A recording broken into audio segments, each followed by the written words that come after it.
93 ವರ್ಷ ಆಗಿರಬಹುದು. ನಾನು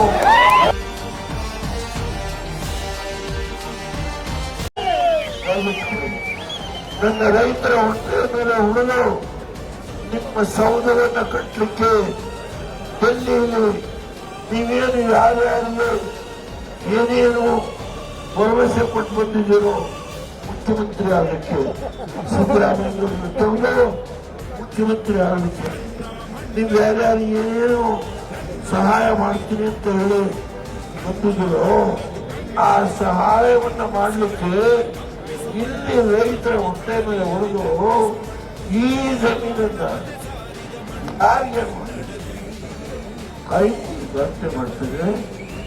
ಇವತ್ತು ನೀವು ಅವರ ಹೇಳಿಕೆಗಳಲ್ಲಿ ನಮ್ಮನ್ನು ಒತ್ತಾಯ ಮಾಡೋದಿಲ್ಲ, ನಾನು ಒತ್ತಾಯ ಮಾಡೋದಿಲ್ಲ, ಅವರಾಗಿ ಕೊಟ್ಟರೆ ತಗೊಳ್ತೀನಿ.